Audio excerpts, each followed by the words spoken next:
तो अभी सरप्रियापुर जी का फोन आया था वो अभी लेट है, 15-20 मिनट उनको लगेगा। तो बोले कि जिनका भी प्रेजेंटेशन है वो आके यहाँ पे प्रेजेंट करिए। किनका है कोई यहाँ पे प्रेजेंट? आइए। ऑनलाइन वाले बाद में देख लेंगे, अभी ऑफलाइन स्टार्टिंग उनकी है, फिर उनको कोऑर्डिनेट कौन करेगा? हरे कृष्णा माधव काम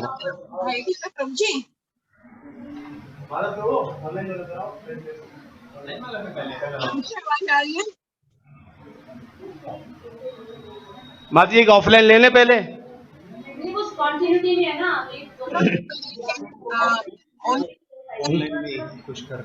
ऑनलाइन कुछ काम चल रहा है, टेक्निकल प्रॉब्लम है।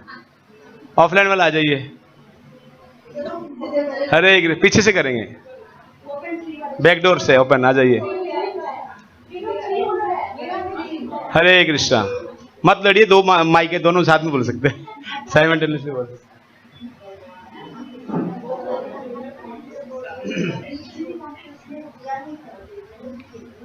आइए आगे आइए, इसको मैं एक्सेप्ट करता हूँ, ठीक है?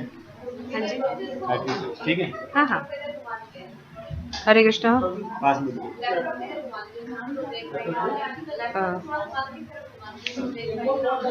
अच्छा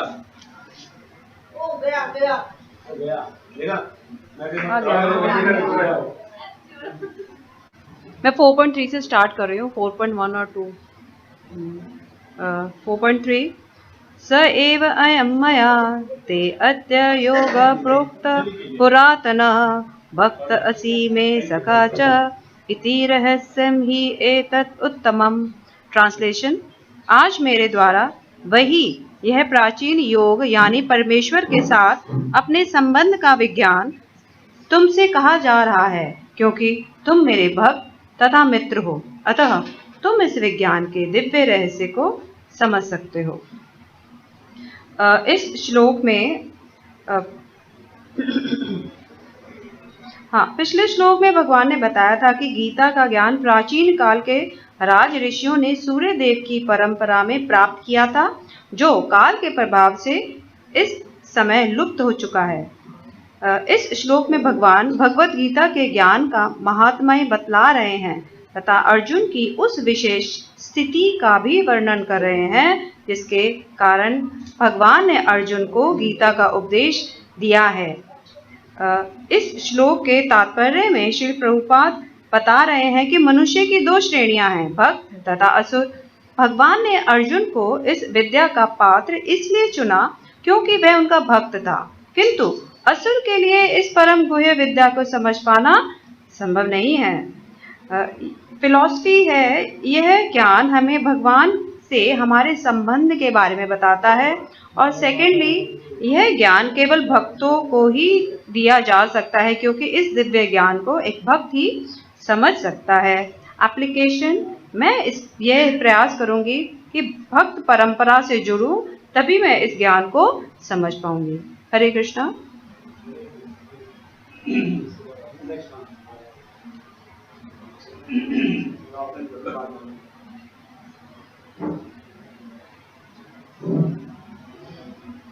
हरे कृष्णा। श्लोक नंबर 4। अर्जुन उवाच अपरं भक्तो जन्म परं जन्म विवस्वतः कथम एतत् विजानीयाम त्वम आदौ प्रोक्तवान इति। ट्रांसलेशन: अर्जुन ने कहा, सूर्य देव विवस्वान आपसे पहले हो चुके हैं, ज्येष्ठ हैं, अर्थात आपसे बहुत बड़े सीनियर हैं, तो फिर मैं कैसे समझूं कि प्रारंभ में भी आपने उन्हें इस विद्या का उपदेश दिया था।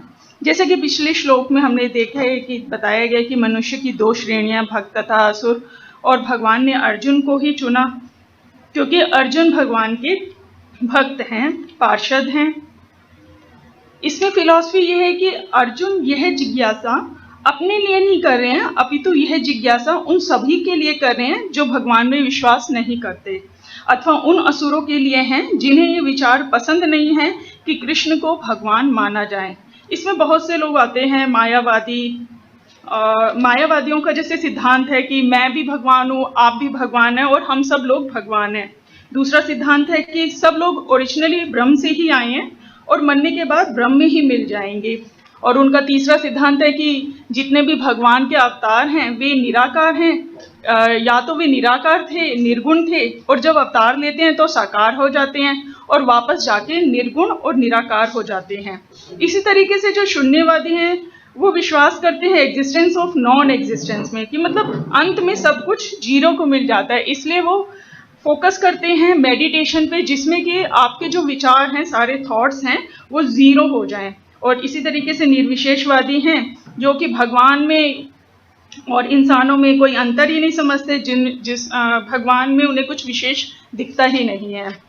तो जैसे कि इसमें आगे बताया गया है कि अध्याय नंबर 10 में श्लोक नंबर 12 और 13 में अर्जुन स्वयं कह रहे हैं कि हे भगवान, हे श्री कृष्ण, आप परम भगवान हैं, परम धाम हैं, परम पवित्र, परम सत्य हैं। आप नित्य हैं, दिव्य हैं, आदि पुरुष, अजन्मा तथा महानतम हैं। नारद, असित तथा व्यास जैसे ऋषि आपकी इस सत्य की पुष्टि करते हैं। तो पता चलता है हमें कि सामान्य व्यक्ति के लिए यह समझ पाना बहुत ही कठिन है कि कृष्ण किस प्रकार उसी शाश्वत आदि पुरुष श्री भगवान के रूप में बने रहे। जैसा कि हम आजकल देखते हैं कि विश्व भर में भगवत गीता अलग अलग राइटर्स के द्वारा अलग अलग तरीके से इंटरप्रेट किए जा रही हैं। कुछ टीकाएं भक्तों द्वारा की गई हैं तो कुछ असुरों के द्वारा की गई हैं। तो जो भक्तों के द्वारा की गई हैं उन्हें हमें मानना चाहिए और असुरों के द्वारा की गई इंटरप्रिटेशन को नहीं मानना चाहिए। यहाँ पर इसीलिए अर्जुन स्वयं भगवान से प्रश्न करते हैं, जिससे कि भगवान स्वयं बताएं कि असुर और उनके अनुयायी जिस भांति अपने लिए तोड़ मरोड़ कर उन्हें प्रस्तुत करते हैं उससे कैसे बचा जा सके। तो अर्जुन का भगवान से ऐसा प्रश्न करने का एकमात्र उद्देश्य उन व्यक्तियों की नास्तिकतावादी प्रवृत्ति को चुनौती देना था जो कृष्ण को भौतिक प्रकृति के गुणों के अधीन एक सामान्य व्यक्ति मानते हैं। पर्सनल एप्लीकेशन में मैं गुरु शिष्य परंपरा को फॉलो करते हुए श्री कृष्ण ही परम भगवान, परम धाम, परम पवित्र, परम सत्य, नित्य, दिव्य, आदि पुरुष, अजन्मा तथा महानतम हैं का प्रचार करने की कोशिश करूंगी। हरे कृष्ण।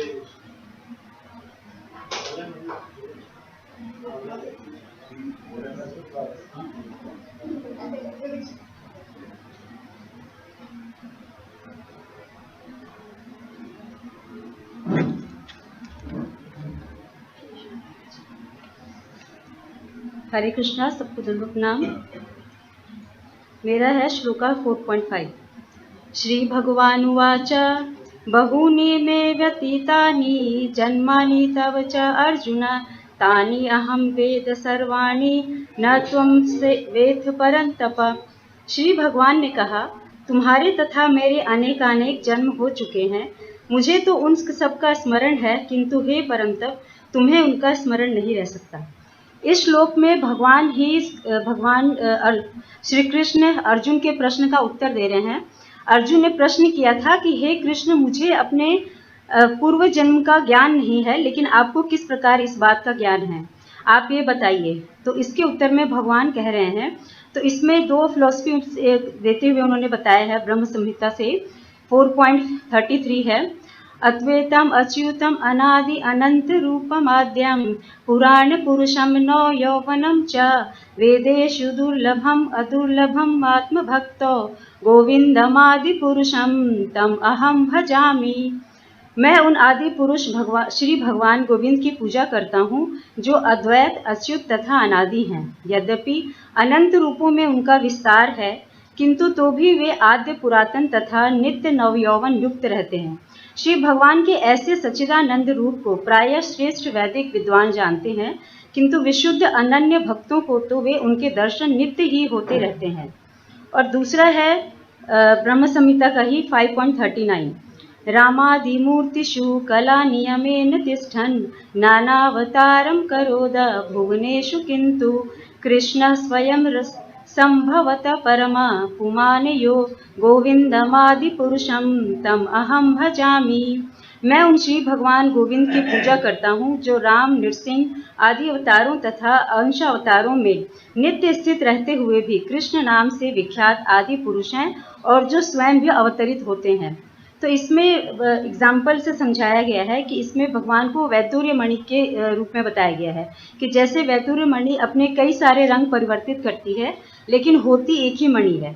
उसी तरह भगवान भी अलग अलग अवतारों में आते हैं और जैसे जहाँ रिक्वायरमेंट होती है उनकी, जैसे कि वराह के रूप में, शुकर के रूप में, अगर लीला दिखानी थी तो कृष्ण के रूप में, मर्यादा दिखानी थी तो राम के रूप में, और भक्ति सिखानी थी तो भक्त के रूप में आए वो।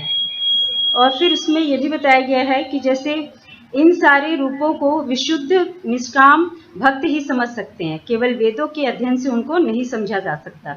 जैसे इस श्लोका में बताया गया है, वेदेशु दुर्लभ अदुर्लभम अभक्त आत्मभक्तो, यानी कि एक भक्त ही समझ सकता है, निष्काम भक्त, लेकिन उसको वेदों से हम कितना भी अध्ययन कर ले नहीं समझ सकते।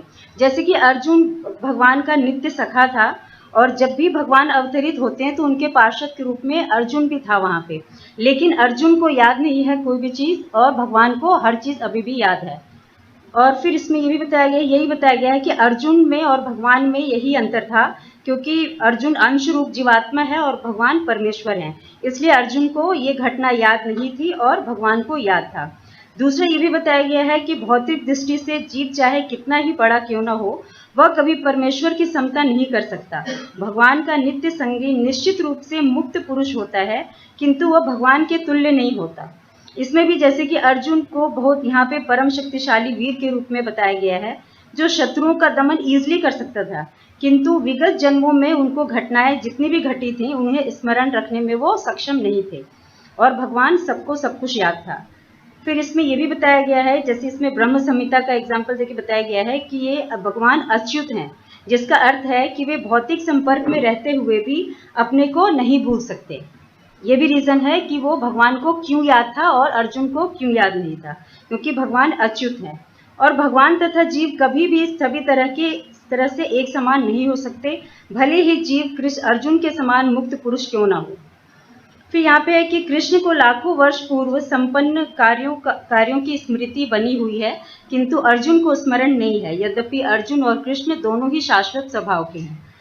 तो शरीर परिवर्तन के साथ साथ जीवात्मा सब कुछ भूल जाता है, किंतु कृष्ण स्मरण रखते हैं, क्योंकि वे सच्चिदानंद शरीर को बदलते नहीं, और क्योंकि वे अद्वैत हैं। अद्वैत का मतलब है कि उनके शरीर और आत्मा में कोई अंतर नहीं है। तो अर्जुन भी शाश्वत हैं और भगवान भी शाश्वत, दोनों ही शाश्वत हैं, स्वभाव दोनों का शाश्वत है। लेकिन यहाँ पे भी बताया गया कि अर्जुन को स्मरण नहीं है और भगवान को स्मरण है। और इसमें फिर यही है कि उनकी भगवान की जो स्थिति है तब भी सामान्य जीव से भिन्न बनी रहती है जब वे भौतिक स्तर पर अवतार लेते हैं। तो भगवान कभी भी अवतार लें भौतिक स्तर पर, लेकिन वो अद्वैत हैं, अच्युत हैं, सच्चिदानंद हैं, वही कभी भूलते नहीं और हम उस चीज़ को भूल जाते हैं। तो मेरा पर्सनल एप्लीकेशन यही है कि हमेशा मैं याद रखूंगी कि भगवान अच्युत हैं, अद्वैत हैं, सच्चिदानंद हैं, और मैं उनका सिर्फ एक अंश हूँ। क्वालिटी वाइज थोड़ा सेम हो सकती हूँ, बट क्वांटिटी वाइज बहुत फर्क है। वो भगवान है और मैं उनका अंश हूँ, ये मैं याद रखूंगी हमेशा। हरे कृष्ण।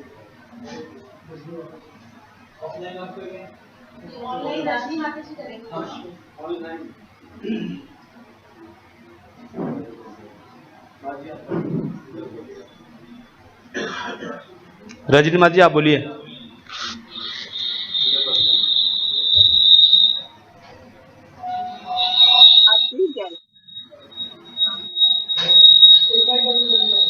बंद है, बंद कर दिया, ठीक है ठीक है।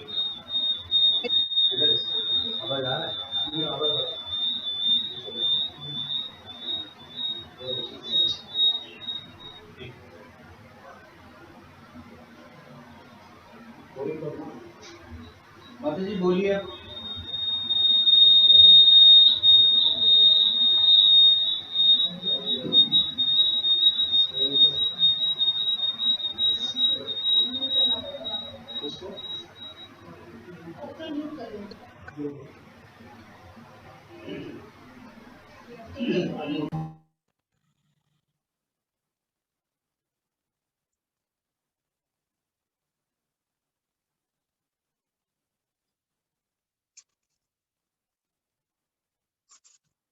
हरे कृष्णा।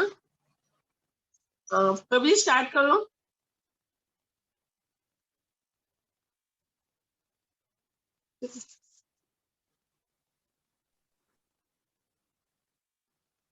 प्रभु जी का कैमरा नहीं।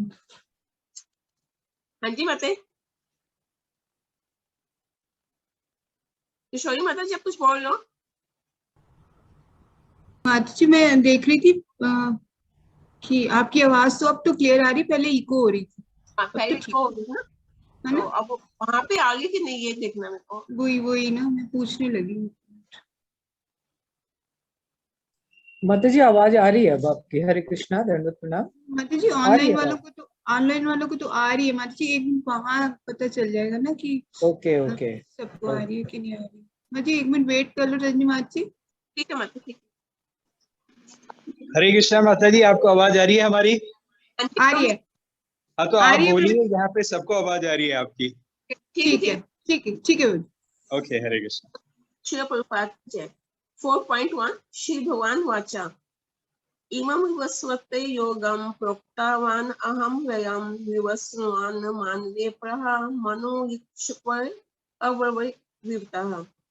भगवान श्री कृष्ण ने कहा, मैंने इस अमर योग विद्या का उपदेश सूर्य देव विश्वान को दिया और विश्वान ने मनुष्य के पिता मनु को उपदेश दिया और मनु ने इसका उपदेश इक्ष्वाकु को दिया।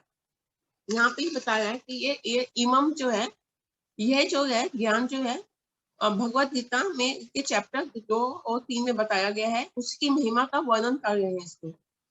और सेकंड है कि यहाँ पर ये जो ज्ञान है भगवान ने सबसे पहले क्या सूर्य देव को दिया, जिन्होंने कि अपने पुत्र मनु और फिर मनु ने अपने पुत्र इक्ष्वाकु को दिया, और जो कि 5000 साल पहले ही भगवान ने अर्जुन को दिया था। इसका मतलब है कि ये ज्ञान जो है नित्य प्रासंगिक है और लाखों साल पहले भी था, 5000 साल पहले भी था और आज भी उतना ही प्रासंगिक है। और यह ज्ञान जो है सदा परंपरा से प्राप्त हो रहा है और परंपरा का ज्ञान जो है श्रद्धा से स्वीकार किया करना चाहिए। परंपरा की जो एडवांसर जो है ये है कि एज इट इज सिद्धांत जो है ये वही रहता है। और ये ज्ञान जो है राजाओं को दिया जाता था, क्योंकि उन्हें अपनी राजा को ये ज्ञान होगा तो वह अपनी प्रजा को देगा और उससे कि उसकी प्रजा का वो कर्म बंधन से के काम से वो मुक्त हो सकेगी। और इस दिव्य ज्ञान को सुनने और दूसरों को बताने को भी बहुत महिमा है। यह स्वयं को तो शुद्ध करते ही है और उतना ही दूसरों को बताने से हम भगवान के नित्य के प्रिय भी बन जाते हैं। इसमें पर्सनल एप्लीकेशन है कि मैं सदा अपने जीवन में Bhagavad Gita as it is का ही अध्ययन करूंगी और अपने गुरु से इसको समझने का प्रयास करूंगी और फिर आगे गुरु परंपरा के अनुसार प्रचार करने का भी प्रयास करूंगी और अपने जीवन में भी इसको अप्लाई करने का प्रयास करूंगी। और इसका जो सेकंड है 4.2 का, एवं परम प्राप्ता एवं राजसो विदु साकरेण एवं महता योगो नस्त परंतम। इस प्रकार यह परम विज्ञान गुरु परंपरा द्वारा प्राप्त किया गया और राजसियों ने इसी विधि से इसे समझाया, किंतु कार्यक्रम में यह परंपरा छिन्न होगी, अतः यह विज्ञान यथा रूप से लुप्त हो गया। इसकी भी जो एप्लीकेशन प्रिंसिपल है वो है कि गीता जो है विशेष रूप से क्या राजस्व की ये थी, क्योंकि वे इसका प्रयोग क्या करते हैं प्रजा के ऊपर शासन करने के लिए करते थे। और भगवत गीता जो है असुरी पुरुषों के लिए तो कतई भी नहीं थी, जिससे कि ये किसी को भी इसका लाभ ना मिलता। और तीसरा है जैसे कि असाधु भाष्यकारों ने निहित स्वार्थ के लिए क्या गीता का मूल उद्देश्य ही क्या ढक दिया और पुनः गुरु परंपरा स्थापित करने की आवश्यकता महसूस हुई। 5000 वर्ष पूर्व जैसे कि पहले श्लोक में बताया गया कि भगवान ने स्वयं गुरु परंपरा जब टूट चुकी थी तो पुनः गीता का उपदेश अर्जुन को दिया, लेकिन असुरगण जो है वो ईश्वर में तो विश्वास नहीं करते, लेकिन परमेश्वर के गुणों का वो लाभ उठाना चाहते हैं। भगवत गीता जो है यथा रूप से मानवता के लिए महान वरदान है। पर्सनल एप्लीकेशन है इसमें मेरी कि मैं अपने जीवन में जो भी आध्यात्मिक कार्य करूंगी वह निश्चित रूप से गुरु परंपरा के अंतर्गत ही करूंगी और मैं कोशिश करूंगी कि बाकी लोगों को भी गुरु परंपरा से अवगत करवाऊं, क्योंकि आजकल पखंडी गुरु बहुत बन गए हैं जो कि किसी भी संप्रदाय से नहीं जुड़े होते। और जो हमारी गौड़ीय माधवा संप्रदाय में जो गुरु परंपरा है उसका सोर्स जो है हमारा भगवान कृष्ण है। जैसा कि भगवत गीता के 28वें पेज में जैसे दिया हुआ गुरु परंपरा बताई गई है, जो कि भगवान कृष्ण से शुरू होती है और क्या है श्रील प्रभुपाद तक आती है। हरे कृष्ण। श्रील प्रभुपाद की जय। यही था दो। हरे कृष्ण प्रभु जी दत्त बना।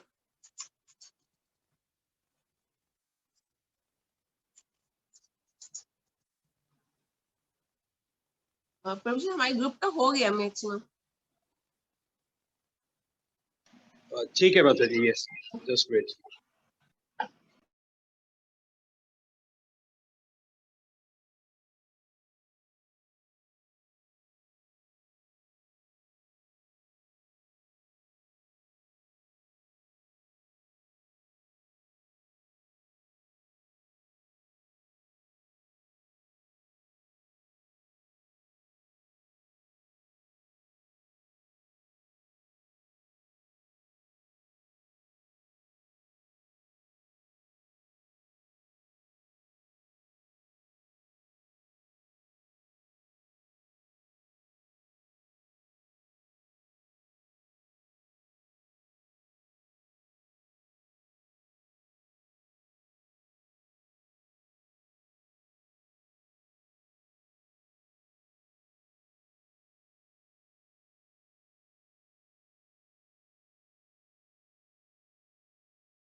राइट। तो चैप्टर 4 जो स्टार्ट हुआ उसका कनेक्शन है 39, 40 और 41 से कनेक्शन है कि ये जो काम है इस दुर्जय शत्रु को जीतने के लिए हमें बुद्धि की आवश्यकता है। तो इन्होंने कहा प्रारंभ में ही इंद्रियों को वश में करके इस पाप के महान प्रतीक काम का दमन करो 41 में, और ज्ञान तथा आत्म साक्षात्कार की इस विनाश तक वध करो। फिर उसके बाद मतलब बताया कि ये जो लस्ट कवर कर जाता ज्ञान को, आवर्तम ज्ञानम इतेन, तो उसका मतलब है कि लस्ट को अनकवर करेंगे तो ज्ञान मिलेगा, राइट। तो इसी चीज को यहाँ बोल रहे हैं। अब 43 में देखिए, ये बोल रहे अपने आप को भौतिक इंद्रिय मन तथा बुद्धि से परे जानकर और मन को सावधान आध्यात्मिक बुद्धि से स्थिर करके आध्यात्मिक शक्ति द्वारा काम रूपी दुर्जय का शत्रु को जीतो। यानी आध्यात्मिक बुद्धि यानी रीडिंग हियरिंग बढ़ाना है, अपने ज्ञान को बढ़ाना है। और एक चीज मैं आपको बताना चाहता हूँ थोड़ा भगवत गीता के विषय में ही। चैप्टर 4 अगर आप जाएंगे जहां पर इंडेक्स बना हुआ शुरू में भूमिका के पहले जहाँ चैप्टर दिए हुए आप देखेंगे चैप्टर पेज ये वाला, ठीक है, विषय सूची। तो उसमें चैप्टर 4 अध्याय 4 दिव्य ज्ञान नाम है, ठीक है। अध्याय 7 भगवत ज्ञान, अध्याय 9 परम गुह्य ज्ञान, ठीक। तो हम कैसे समझे इसको कि कौन सा ज्ञान की बात हो रही है, फिर दिव्य ज्ञान क्या है, परम गुह्य ज्ञान क्या है, भगवत ज्ञान क्या है। तो इसका वर्णन 7 चैप्टर और 9 चैप्टर में वर्णन करेंगे भगवान। और प्रभुपाद जी समझा रहे हैं कि किस प्रकार कि दिव्य ज्ञान जो है चैप्टर में दिव्य ज्ञान नहीं दिया गया है, दिव्य ज्ञान चैप्टर में दिव्य ज्ञान नहीं दिया गया। दिव्य ज्ञान चैप्टर में ये बताया कि दिव्य ज्ञान कितना इंपॉर्टेंट, समझ रहे हैं। जैसे एडवर्टाइजमेंट में प्रोडक्ट नहीं मिलता, एडवर्टाइजमेंट में प्रोडक्ट का एडवर्टाइजमेंट होता बस, तो दिव्य ज्ञान कितना इंपॉर्टेंट है इस चैप्टर में बताया गया। आपको दिव्य ज्ञान बिल्कुल नहीं मिलेगा। दिव्य ज्ञान कैसे कर्म योग से या जो जितने भी यज्ञ हैं, द्रव्य यज्ञ, ज्ञान यज्ञ, उससे ज्यादा महत्वपूर्ण है इसका कंपैरिजन, पूरा स्टडी है इसमें। और दिव्य ज्ञान से फायदा क्या है, जो दिव्य ज्ञान प्राप्त नहीं करता उसका लॉसेस क्या है, ये सब चर्चा हुआ। पर दिव्य ज्ञान एक्चुअली स्टार्ट हुआ 7th चैप्टर में, इसलिए भगवत ज्ञान उसको बोला गया, ठीक है। और भगवत ज्ञान जो है उसका थोड़ा और परम गुह्य ज्ञान, यानी ज्यादा 9th चैप्टर में ज्यादा उससे भी इंपॉर्टेंट ज्ञान बताया गया, जो भगवान को प्राप्त करना है, यानी भक्ति के विषय में चर्चा होगा 9th चैप्टर में, ठीक है। और जब 18 चैप्टर शुरू होगा, उसमें हालांकि हेडिंग में ऐसे नहीं है, लेकिन उसमें जाएंगे तो लगभग 64 बोलिए चैप्टर 18। कई लोग को अभी तक कंफ्यूजन इस बात का कि होता क्या है, दिव्य ज्ञान में तो कुछ ज्ञान का चर्चा हुआ ही नहीं है, ऐसा लोग प्रश्न पूछते हैं।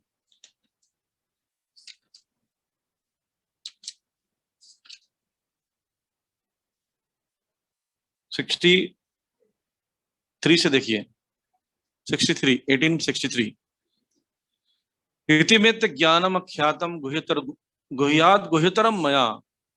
इस प्रकार मैंने तुमसे गुह्यतर ज्ञान बतला दिया, इस पर पूरी तरह मनन करो और जो चाहे सो करो। अभी क्या बताया था, गुह्यतर ज्ञान, गुह्य ज्ञान के बाद गुह्य, गुह्यतर, गुह्यतम। तो अब क्या बताया, गुह्यतर ज्ञान बताया जस्ट 2-3 श्लोक पहले आत्मा के विषय में बताया। अब क्या बोल रहे हैं 64 में, सर्व गुह्यतमम भूयम शृणु में परम वचः। क्योंकि तुम मेरे अत्यंत प्रिय मित्र हो, अतः मैं तुम्हें अपना परम आदेश जो सर्वाधिक गुह्य ज्ञान है बतला रहा हूं। नीचे क्यों बैठो, चेयर नहीं है? अच्छा लग रहा है उनको चेयर में।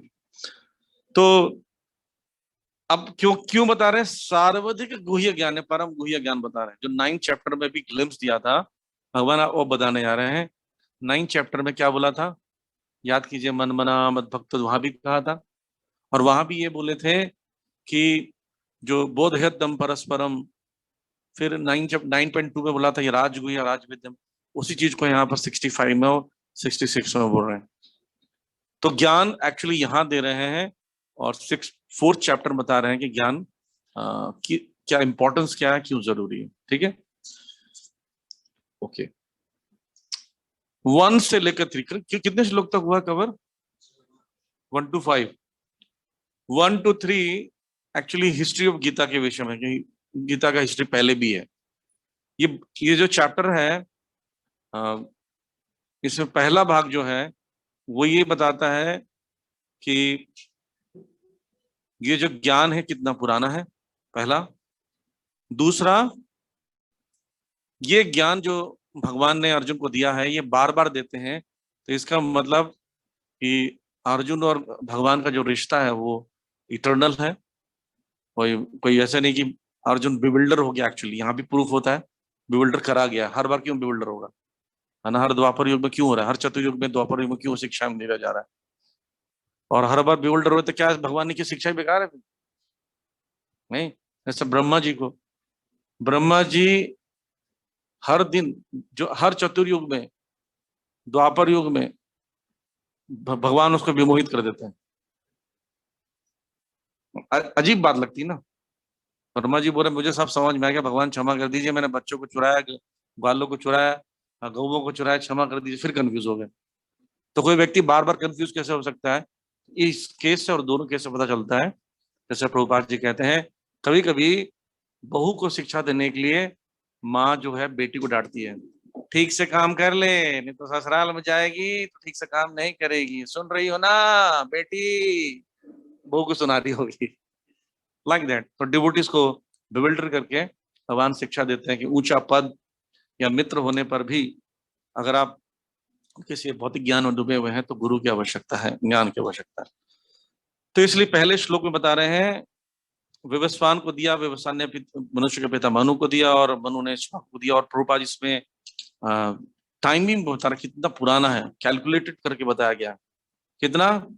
12 करोड़ 40 लाख, 4 लाख वर्ष पूर्व पहले कहेगी मानव, और 20 साल तक, 20 लाख तक रहा है। तो इसमें एक लेक्चर में प्रभुपाद जी बोल रहे हैं कि आप देखेंगे इन सब लोग के बीच में इक्ष्वाकु, मनु, इन लोगों के बीच में देखो गैप ना, तो बहुत बड़ा बड़ा गैप है, मतलब काफी ईयर का गैप, लेकिन ज्ञान विद्यमान रहा, मतलब ऐसा गायब नहीं हो गया। जैसे हम लोग अभी थोड़ा कोविड में क्लासेस नहीं हुए तो साफ हो गया हमारा ज्ञान पूरा, नहीं। तो वो जो आध्यात्मिक ज्ञान होता है, जब वो कनेक्ट हो जाता है तो फेल नहीं होता है। जैसे पुराने जमानों में देखेंगे, कृष्ण से लेकर ब्रह्मा, नारद मुनि, वेद व्यास जी से लेकर प्रभुपाद जी देखें, सिर्फ 32 लोग हैं, 32 आचार्य हैं। और यहाँ देखेंगे तो 50-50 साल में 50-50 साल में एक आ रहे हैं, गुरु के नीचे गुरु के नीचे गुरु के नीचे। तो उन लोगों के बीच में काफी गैप भी होता था, लंबे लंबी आयु होती थी, है ना। जैसे मध्वाचार्य, उनकी आयु ज्यादा है, उसके पहले वेद व्यास जी, उनकी आयु ज्यादा है। तो वेद व्यास जी जब तक रहेंगे तो कोई दूसरा गुरु बन नहीं सकता उनके सामने में, डिसाइपल गुरु नहीं बन सकता। तो ऐसे करके इसलिए ऐसा यहाँ। अच्छा, एक चीज और है सेकंड श्लोका में, जो इसी को आगे ही बताया गया है कि ये परम विज्ञान गुरु परंपरा द्वारा प्राप्त किया, राजऋषियों ने इसी विधि से सुना। इंपॉर्टेंट पॉइंट है राजऋषि, और बोले काल क्रम में परंपरा छीन हो गई, अतः ये विज्ञान यथारूप में लुप्त हो गया लगता है, हुआ नहीं। इसका मतलब ज्ञान कहीं पर एग्जिस्ट कर रहा था, ऋषियों में एग्जिस्ट कर रहा था। जो हमारे पास परंपरा ऋषियों की है, राज ऋषियों में लुप्त हो गया, तो इसलिए राज ऋषियों में स्टैब्लिश किया गया। कई लोग पूछते हैं कि अब परंपरा हो गया खंडित, देखो वेद व्यास जी के समय तो हो गया था आगे, और फिर अर्जुन को दिया उन्होंने ज्ञान, फिर आगे कैसे चला होगा, या फिर क्या गारंटी दोबारा ब्रेक ना हो जाए। तो क्या बोल रहे हैं कि ऋषियों में था, राज ऋषियों में लुप्त हो गया, ऐसा लगता है, लुप्त नहीं हुआ। ये भी एक लॉजिक है समझने के लिए। और कई लोग ये भी पूछते हैं कि अर्जुन की परंपरा कहाँ है, फिर भी पूछते हैं। हाँ, ऋषियों में ऑलरेडी एग्जिस्ट कर रहा है। मतलब कोई पूछता है ना खंडित क्यों है, बोले ऋषियों में कभी खंडित नहीं हुआ, ये बताइए। राजाओं में खंडित होता है, राजा दोबारा बोले, क्योंकि इक्ष्वाकु, मनु, जो नाम तारे सब राजा है। पर ऋषियों में अभी भी है, ब्रह्मा जी को, नारद मुनि को दिया तो सब ऋषि थे, उसमें एग्जिस्ट कर रहा था। और दूसरा चीज जो मैं बता रहा था, क्योंकि बोलेगा अर्जुन का परंपरा क्या है, तो अर्जुन का परंपरा राजाओं का परंपरा भी है। और भागवतम में इसका वर्णन आता है 3rd कैंटो में, तो 2nd कैंटो के एंड में आता है कि जो अर्जुन नहीं, विदुर जी लौट कर आते हैं और खबर बताते हैं कि द्वारका में से भगवान चले गए, तो ये सब दुखी हो जाते हैं युधिष्ठिर महाराज। तो युधिष्ठिर महाराज को विदुर जी बोलते हैं कि हे राजन, याद करो जो ज्ञान कृष्ण ने अर्जुन को दिया था, वो ज्ञान तुम्हें भी पता है। तो उसमें प्रभुपाद जी तात्पर्य लिख रहे हैं कि अर्जुन ने ज्ञान आके घर में बताया था, ऐसे नहीं कि वहीं पर आ गया, तो ये ज्ञान उसने ट्रांसफर किया था। यह ऋषियों में चल रहा होगा ज्ञान। और जैसे कई परंपराएं हैं, भागवत में पढ़ने पता चल जाता है कि पराशर मुनि की जो कुमार संप्रदाय की परंपरा है वो अलग है। और ऐसे ही ज्ञान मिलता है जो इसको बहुशिरा ज्ञान भी कहते हैं, या ब्रह्मशिरा ज्ञान भी कहते हैं, जो कि दधीची मुनि ने दिया था अश्वनी कुमारों को, यही ज्ञान था। तो ऐसा सब वर्णन आता है, पर यहाँ पर कंफ्यूजन होने की जरूरत नहीं है बिल्कुल, कि ये ज्ञान जो है अर्जुन को दिया। तो अर्जुन की परंपरा का चर्चा क्यों करें ऑलरेडी, जब हम उस परंपरा में आ रहे हैं जिस परंपरा में ऋषि थे। 3rd कैंटो बताया गया है 3rd श्लोका में, आज में वही प्राचीन योग प्रोक्त पुरातना। और मैं अब बनाऊंगा, क्यों बताऊंगा, 2 रीजन है, भक्तों से में सखा चेती। तो भगवान रहस्य किसको बताएंगे, जिसका रिलेशन हो और भक्त हो। भगवान का भक्त बनो और कुछ ना कुछ रिलेशन होना चाहिए, तब दिव्य ज्ञान के रहस्य को समझ सकते हैं, नहीं तो नहीं समझ सकते। ओके, फिर अर्जुन के मन में डाउट आ गया, और ऐसे ही डाउट आना भी चाहिए, प्रश्न पूछना चाहिए कि आपसे सीनियर हो, आप तो अभी मेरे सामने 125 साल के हो, और सूर्य देवता बहुत पुराने हैं, आपकी आयु आपने बताया, आयु भी डिस्कस किया गया हमने, तो उस हिसाब से तो आपने कब उपदेश दे दिया। तो बोल रहे हैं कि बहुनी में व्यतीतानि जन्मानि तब च अर्जुना। तो ये जो श्लोक का तात्पर्य है, इसमें प्रभुपाद जी मायावादियों का भी खंडन कर रहे हैं, क्योंकि ये बताना आवश्यक है कि भगवान बार बार प्रकट होते हैं और जीवात्मा में और आत्मा में अंतर है। जीवात्मा भूल जाता है, अर्जुन जैसे कि भूल गया, जबकि वो शाश्वत संगी है। तो ऐसे ही भूल सकते हैं। ओके, 5 तक हुआ था ना। तो हम लोग क्या कह रहे हैं, पिछले अध्याय का कुछ लोग जो है हमने पढ़ना था, हमें याद करना था। तो आप लोग कितने लोग याद कर लिए? ये बताया नहीं है, बताया नहीं ना? कितना कितना जल्दी रिस्पॉन्स कर रहे हैं, बताया नहीं, बताया नहीं, ये पूछ ना ले गए। सेकंड चैप्टर का बताया था ना? है, बताया था ना? याद है? नहीं, उधर वाले ऑनलाइन बताया था, तो याद तो कभी भी कर सकते हो ना। याद है? नहीं बताया ना? देखा, अभी सब बताया था ना, बिल्कुल गलत बताया था। जिनको याद नहीं है सब बोल रहे हैं बताया नहीं है। ठीक कराया था ना? ठीक है, तो बताओ कौन कौन सा। ओके, चैप्टर 2 वर्स नंबर 7 कौन बताएगा? प्रभु जी मैं। बस ये सब आश्रय वाले पुराने। इधर से प्रभु जी किसको याद है? आपने सोचा था कि कभी पूछेंगे नहीं। ओके, चैप्टर 2 वर्स नंबर 13 देहिनोस्मिन् यथा देहे। चिको याद है? कौमारम यौवनम जरा। ओके, सिंपल माता जी बताएंगे। माइक दे दीजिए, हैंड माइक है हमारे पास, यही है। नहीं, आके बताएंगे तो टाइम लगेगा, अगर इसको ऐसे ही बोल दीजिए।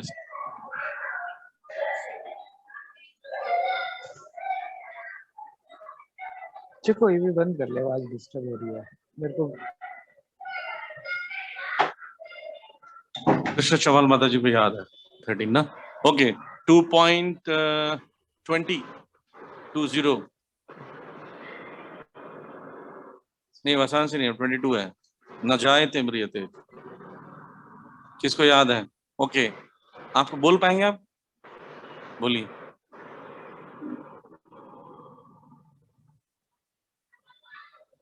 नायम,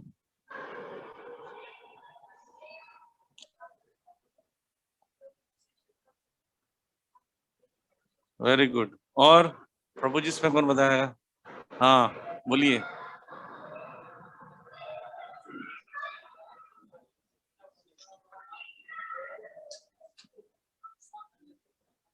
वेरी गुड। 2.22 बोलिए सिप्रो।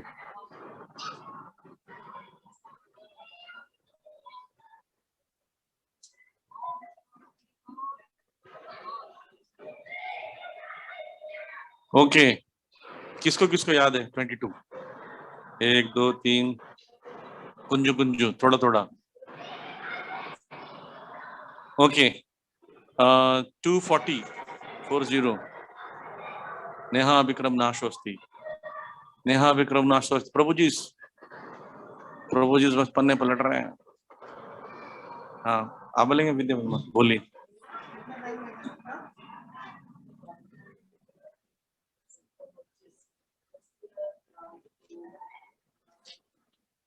ओके, तो इसमें किसी में साउंड आ रहा है क्या?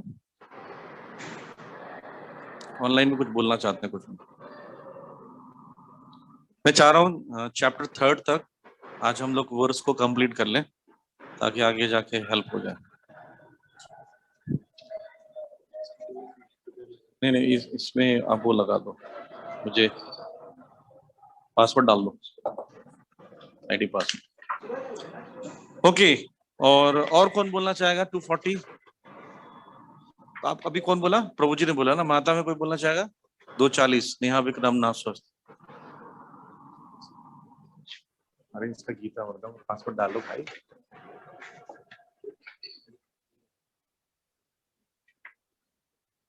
आईडी डालो ना।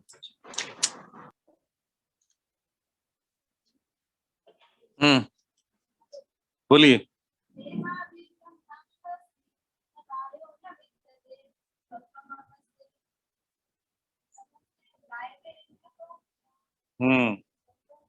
आज मैं श्लोक कराऊंगा 3rd चैप्टर का, चिंता मत कीजिए, लेकिन मैं सारा 2nd चैप्टर का सुन। 240 हो गया, उसके बाद 247 ये तो बहुत सुना है महाभारत में। कर्मण्येव अधिकारस्ते, निर्जल एकादशी आ रहा है।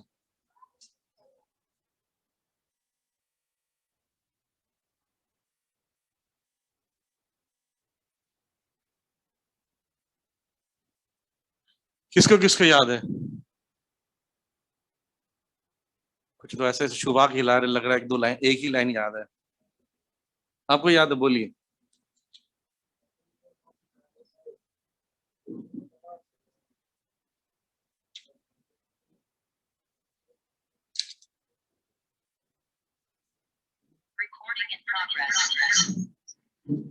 ओके, तो ऑनलाइन कोई बोलना चाहेगा? 47 माइक। इसी हाँ से जी कोई प्रभु बात जी। नहीं, इसी से हो जाए, मेहनत करो।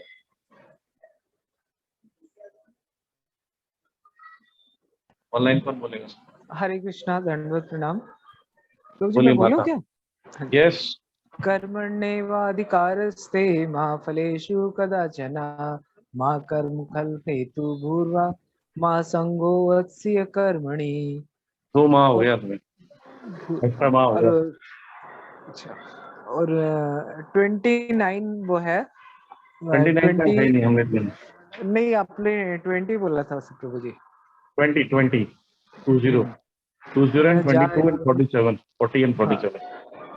न जायते मृत्येवा कदाचिनं नायं भवति भूत्वा भवितावान अभूय। नायं भूत्वा भवति वा न भूयम् अजो नित्य शाश्वतमयं पुराणा न हन्यते हन्यमाने शरीर। 59 किसको याद है? 59 प्रभु जी कौन सा है? मेरे को याद तो है कुछ से इतना। 59 किसको याद है?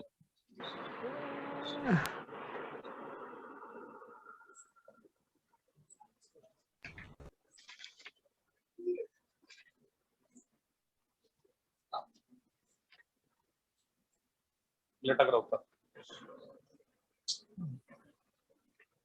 नहीं याद है? 59। हाँ, प्रभा विष्णु बोलेंगे।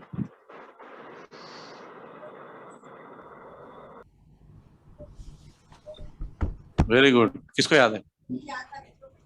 चैप्टर 2 आपको याद है? पद्मपुरी बोलिए, अगर याद है तो ट्राई करो। मैं बताऊं, this is the right form. अगर आपने यहाँ बोल दिया ना तो रिपीट अच्छा होगा, याद अच्छा रहेगा। घर में कितना भी प्रैक्टिस करो, उतना दिमाग में प्रेशर नहीं आता। अभी मैं सेकंड चैप्टर करा दूंगा दोबारा। ओके, 59 हो गया। 62 and 63 है। कौन बोलेगा? पद्मपुरी प्रभु बोल रहे हैं, बोलिए। ध्याय तो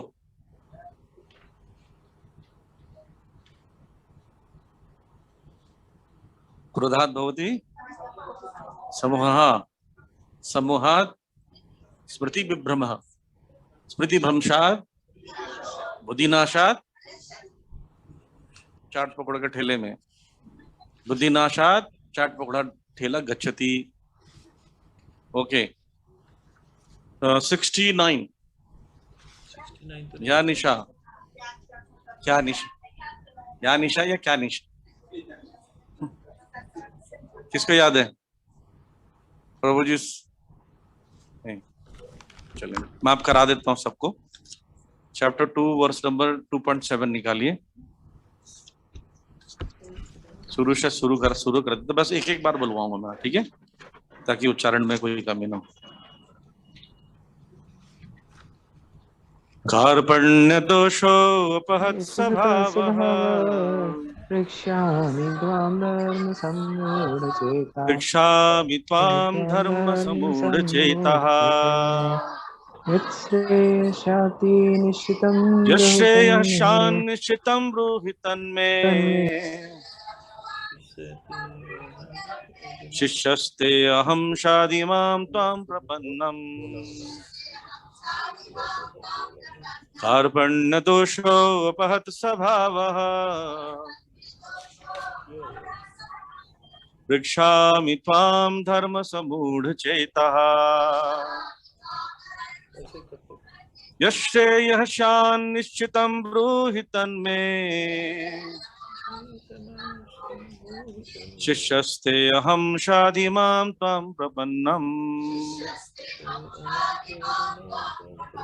देहिनोऽस्मिन् यथा देहे कौमारं यौवनं जरा तथा देहान्तरप्राप्ति धीरस्तत्र न मुह्यति।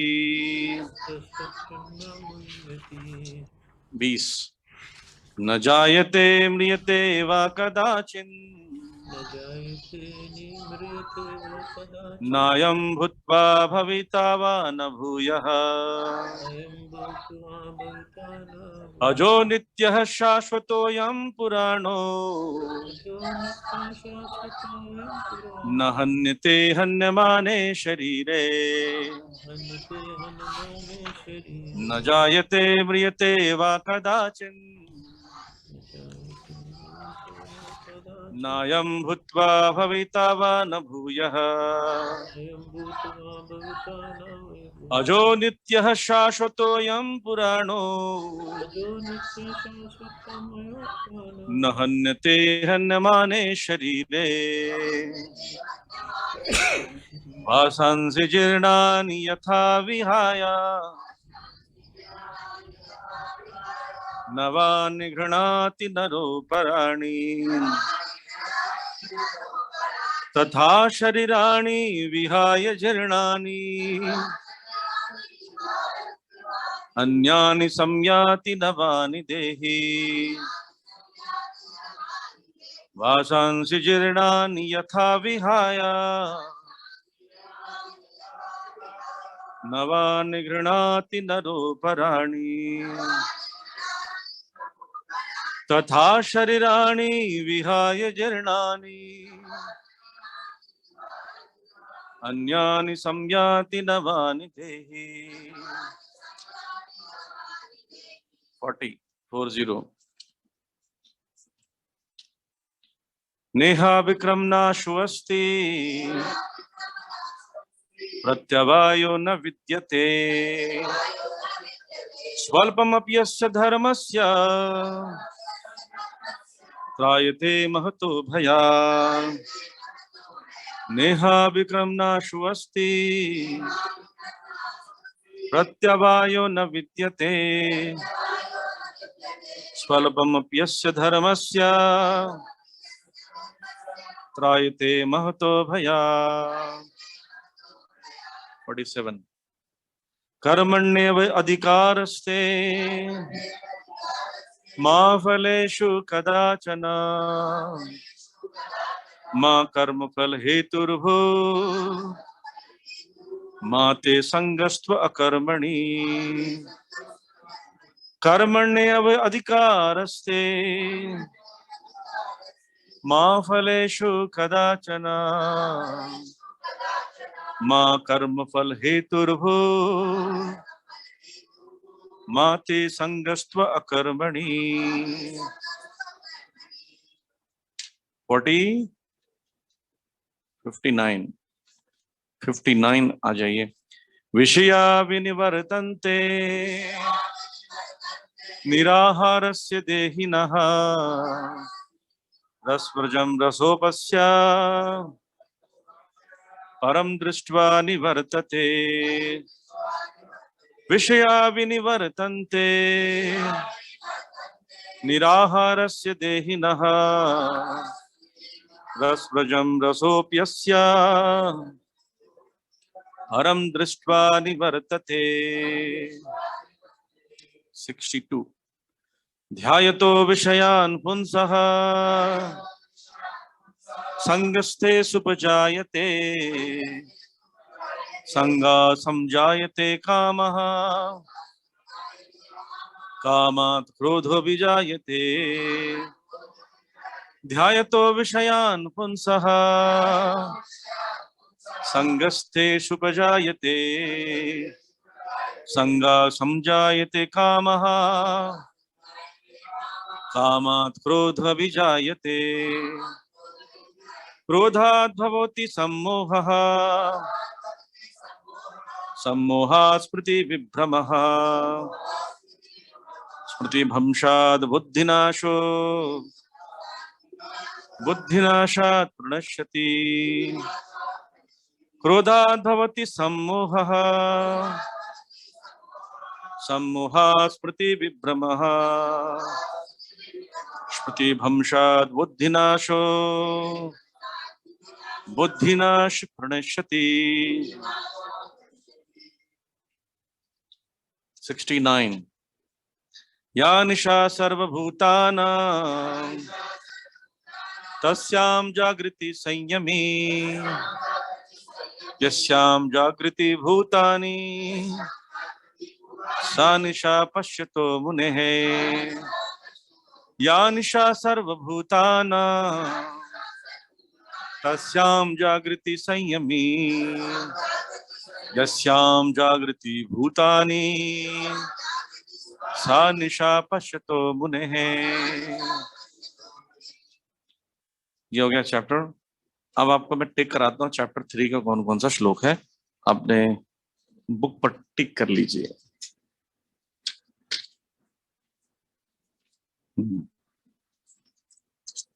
चैप्टर 3 वर्स नंबर 3 13 क्या है मेरा, सब कुछ है तेरा, याद रखना, याद आ जाएगा। 3:13 क्या है मेरा, सब कुछ है तेरा, भोग लगा के खाने वाला श्लोक है।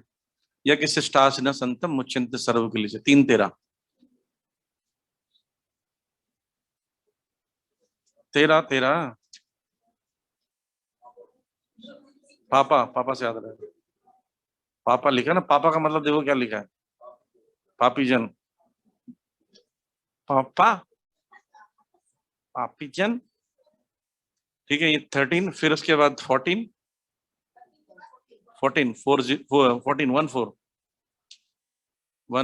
उसके बाद 21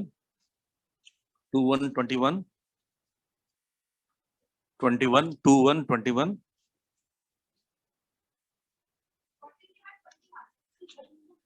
14 21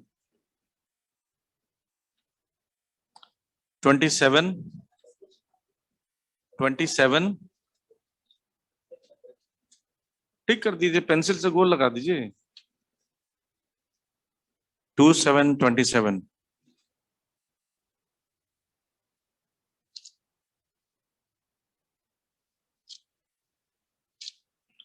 27 के बाद 37 कामेश क्रोधेश 37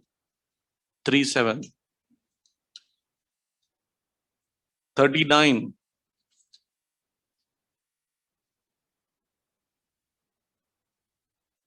42 बस इतना ही है, ठीक है। नेक्स्ट क्लास में सुनाना आपको, मैं अभी प्रैक्टिस करा दे रहा हूँ कुछ। आ जाइए 13 में। 13 कुछ लोग को याद, कितने लोग को याद है कुछ लोग? अच्छा 1 2, ठीक है, कोई बात नहीं, बेबी आश्रय में भी होना चाहिए। जो लोग संस्कृत नहीं समझते, या कई लोग होंगे ऐसे जो थोड़ा संस्कृत पे है, तो मैं जहां पर बड़ा अक्षर होगा या शब्द होगा उसको ब्रेक कर दूंगा, पर आपको सबको याद करना और सबको बोलना भी है क्लास में, ठीक है, ऑनलाइन वालों को भी। यज्ञ शिष्ट आशिनः संतो मुच्यन्ते सर्व किल विषय है। ऐ की मात्रा फिर ह भी है, कई लोग ह खा जाते हैं क्योंकि कई बार ऑफिस से आते आते भूख लग जाती है, और स लोग स का स बोलते हैं, शादी में जाएंगे बोलते हैं, शादी बोलना चाहिए, शादी होता है, शादी में जाएंगे।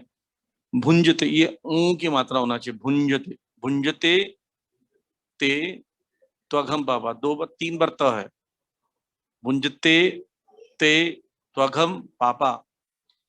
और ये पचंती, देखिए मैं बता देता हूं,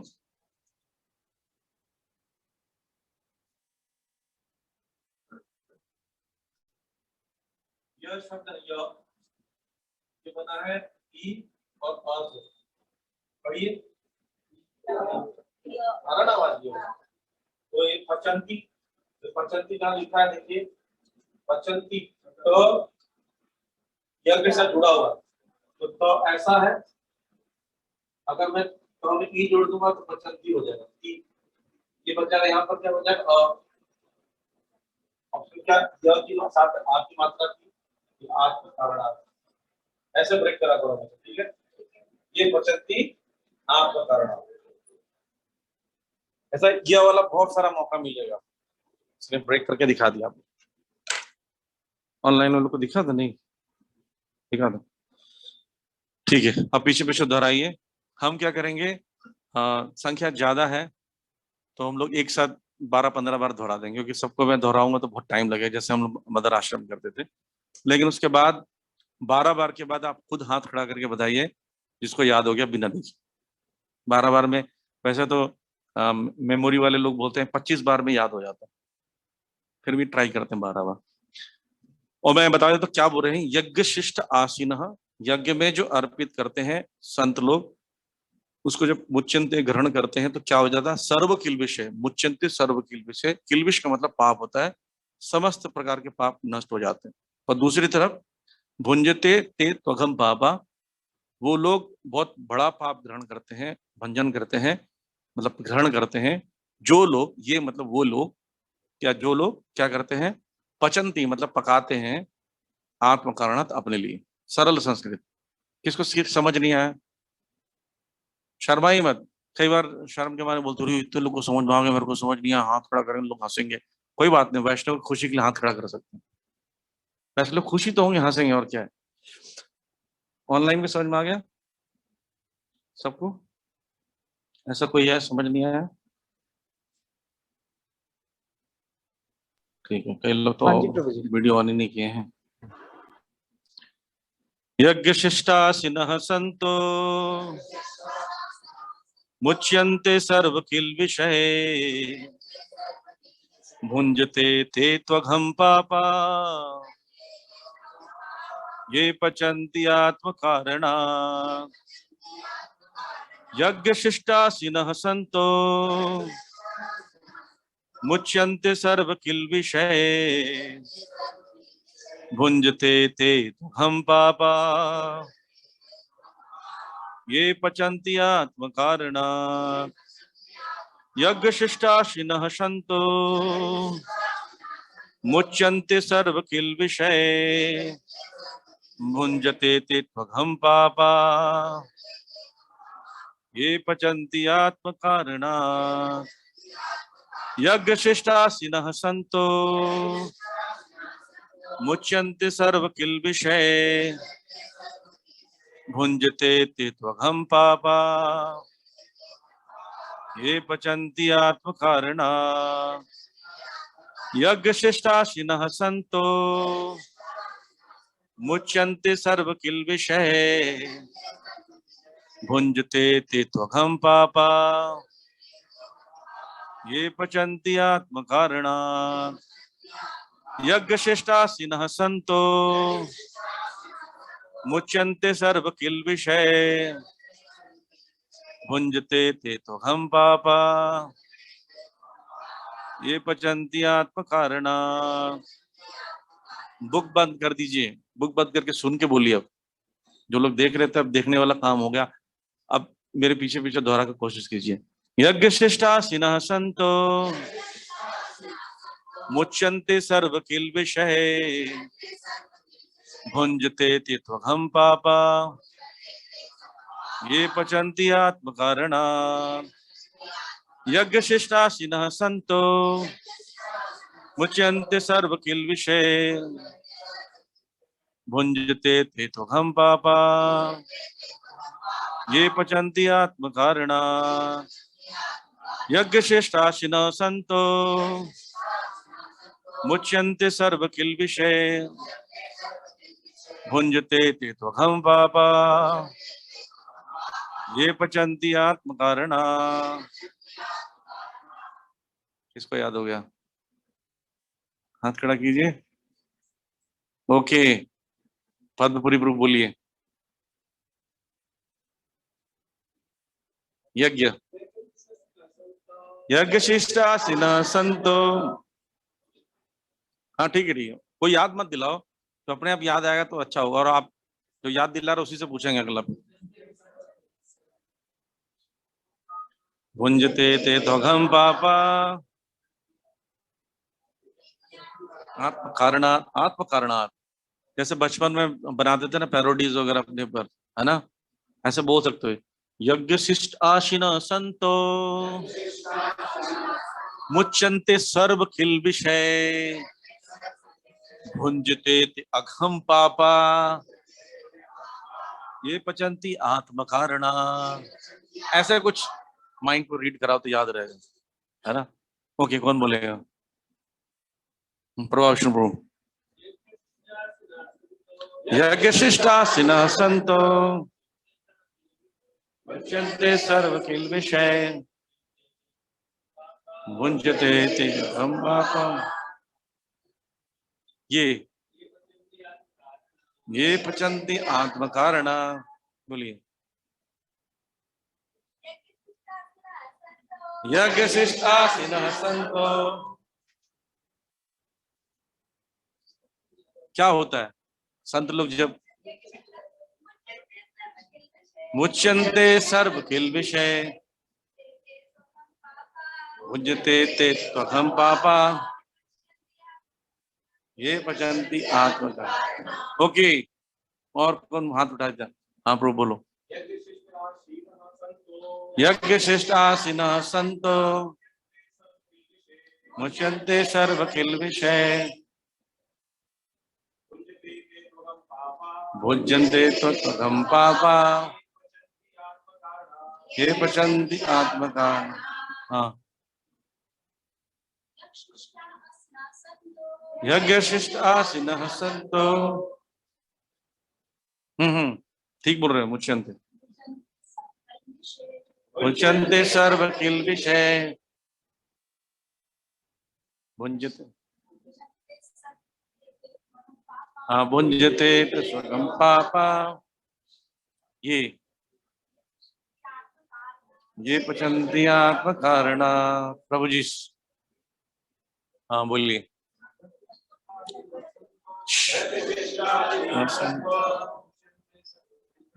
भुंजते सर्व किल विषय पापा ये पचन्ति आत्म कारणा। बोलिए बा योगी। यज्ञ शिष्ट आसिनो संतो मुच्यन्ते सर्व किल विषय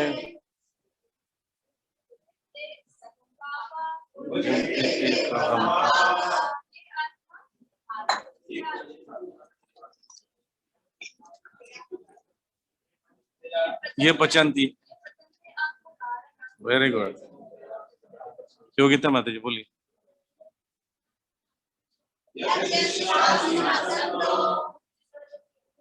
मुच्यन्ते सर्व किल विषय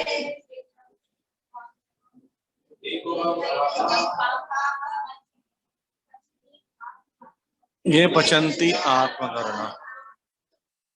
और यस माता।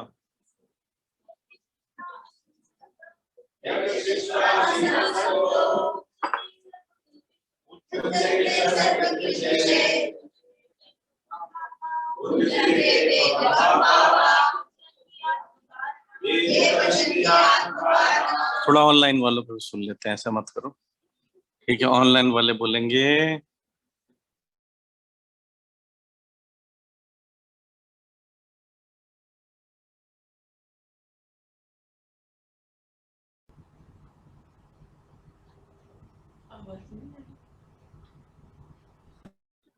प्रभु जी म्यूट है। प्रभु जी आवाज नहीं आ रही। म्यूट है आप। ओके। तो सबसे पहले हेमराज को बोलेंगे, बोलिए। यज्ञ शिष्टासिनः संतो मुच्यन्ते सर्व किल विषय भुंजते ते त्वघम पापा ते पंचते आत्म कारणा।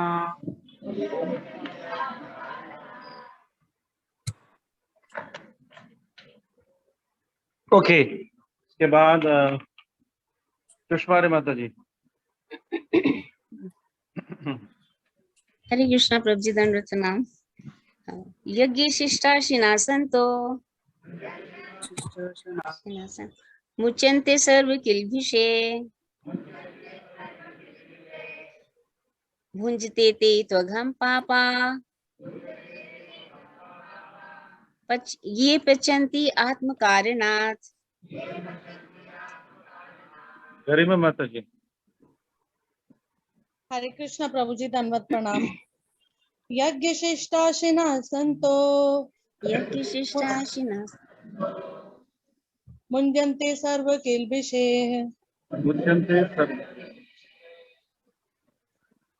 भुञ्जन्ते ते त्वघं पापा से पचान्ति आत्मकारणात्।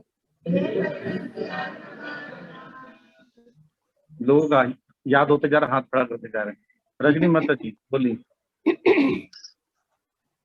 हरे कृष्ण प्रभु जी।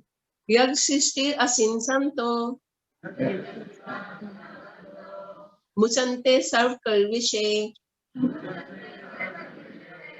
भुजन्ते ते त्वघं पापा ये पचन्ति आत्मकारणात्।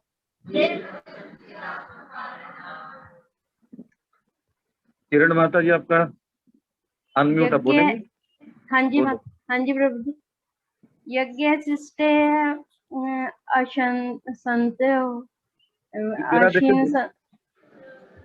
यज्ञ सृष्टि देख के मत बोलो। यज्ञ ओके, सृष्टि आप दोबारा याद कीजिए।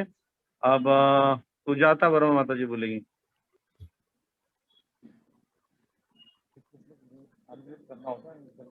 हरे कृष्णा प्रभु जी, दंडवत प्रणाम। यज्ञ सृष्टि नाशंतो मुच्यन्ते सर्व किल्बिषे भजन्ते ते त्वघं पापा ये पचन्ति आत्मकारणात्। हरे कृष्णा प्रभु जी। अकरो दिव्य प्रभु। यशाशिष्टानि शिनासन्तो मुच्यन्ते सर्व किल्बिषे। आवाज आ रही है प्रभु? यशाशिष्टानि शिनासन्तो मुच्यन्ते सर्व किल्बिषे भुजन्ते ते तदं सीधा सीधा पापा। देख के बोलिए, सीधा सीधा। सीधा पूछो। अब थोड़ा साइड भी देख रहे हैं। पकड़ लेते हैं प्रभु जी आप बस। अभी थोड़ा थोड़ा याद हो रहा है प्रभु जी। ओके, कृष्णा माता जी, कृष्णा चौहान माता जी। हरे कृष्णा प्रभु जी, दंडवत प्रणाम। यज्ञ शिष्टाशिनासन्तो मुच्यन्ते सर्व किल्बिषे भुज्यन्ते ते त्वघं पापा ते पचन्ति आत्मकारणात्। जय हो। और कोई है? सीमा गुलाटी माता जी बोलिए।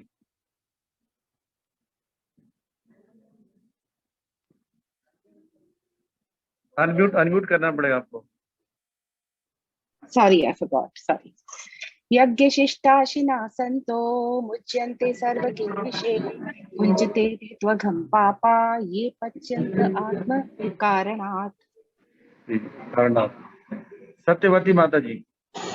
यज्ञ शिष्टाशिनासन्तो मुच्यन्ते सर्व किल्बिषे भुज्यन्ते ते त्वघं पापा ये पचन्ति आत्मकारणात्। कहीं बचेगा।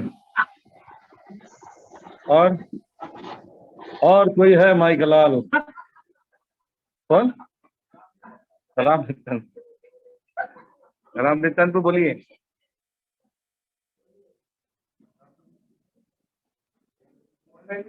रामचंद्र प्रभु जी पूरा याद नहीं है, एक ऊपर वाला लाइन पूरा याद है, सेकंड वाला नहीं, एक ही श्लोक बोलना, 700 श्लोक नहीं बोलना।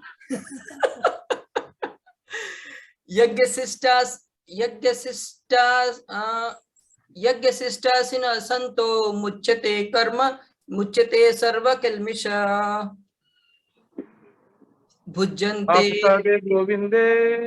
भुज्यन्ते ते त्वघं पापा ये न पंच त्याग कर्म आत्मकरण। आत्मकारण। ओके, और कौन बोलेगा ऑनलाइन? हरे कृष्ण प्रभु जी। यज्ञ शिष्टाशिना संतो मुच्यन्ते सर्व किल्बिषे भुंजते ते त्वघं पापा ये पचन्ति आत्म कारणात्। बोलना है? यस प्रभु, आदित्य कृष्ण में बोलेंगे।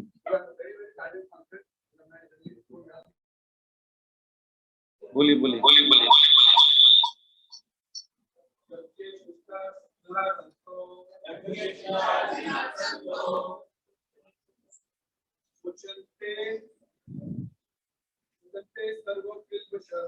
मुच्यन्ते सर्व किल्बिषे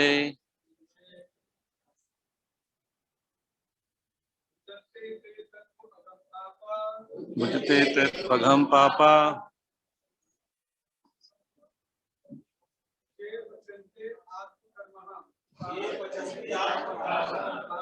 कारणा।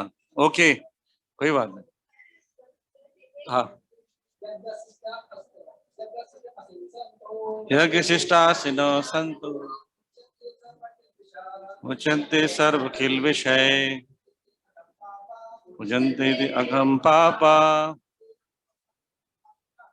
ये पचन्ति आत्मका। ओके, ये होमवर्क है आपका। अगली बार मैं किसी से भी पूछ लूंगा, ठीक है?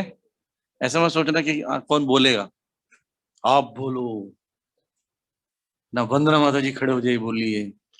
सिंपल माता जी बोली है, इधर देख के बोलेंगे। माधा प्रभु बोलो। माधा प्रभु अभी से घबरा रहे हैं। कोई हो सकता है, ऑनलाइन वालों भी बोल सकते हैं कि ऑनलाइन में कुछ सोच रहे हो कि हमें तो बोल, सुमन गुलाटी माता जी बोली हमें तो पूछेगी नहीं शायद।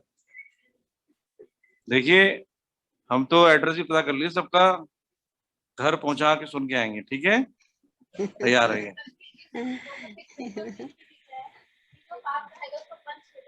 हाँ हाँ, ठीक है। तो सब लोग को ये श्लोक, देखिए जो श्लोक बोले जा रहे हैं बहुत इंपॉर्टेंट इसलिए है कि बहुत ज्यादा प्रयोग होते हैं प्रीचिंग में। जब भी कोई बोलता है ना कि क्या जरूरी है भोग लगाना, बोला भगवान बोलते हैं तीन तेरा क्या है, मेरा सब कुछ तेरा। उसमें याद रखो क्या करना है आपको। अगर जो व्यक्ति भोग लगा कर नहीं खाता है वो क्या खाता है? पाप खाता है। भुंजते ते अघम पापा ये पचन्ति आत्म कारणात्। तो वैसे अथॉरिटेटिव बोलोगे ना श्लोक के साथ, इम्पैक्ट आएगा प्रीचिंग, है ना? आप श्लोक बोलोगे, नंबर बोलोगे, उसका प्रभाव पड़ता है। हाँ, अभी तो एक ही श्लोक है, और अगर आप याद करके आ जाए तो अच्छी बात है, पर अगली बार रैंडमली सुनेंगे क्योंकि मैं चाहता हूँ कोर्स भी साथ में चले, नहीं तो ये इतने लोग का सुनते सुनते एक दिन बीत जाएगा पूरा। हाँ, चैप्टर 1 का 1.1 एक ही श्लोक।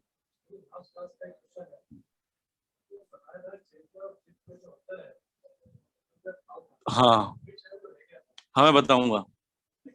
हाँ, अभी टाइम हो गया, नेक्स्ट क्लास, ठीक है? Hare Krishna. Thank you very much. Srila Prabhupada की, श्रीमद् भगवद गीता की, हरे कृष्ण प्रभु निताय जी। गौर प्रेमानंदे। प्रणाम। श्रील प्रभुपाद की जय। हरे कृष्ण प्रभु जी, धन्यवाद प्रणाम। हरे कृष्ण प्रभु जी, धन्यवाद प्रणाम। दंडवत प्रणाम।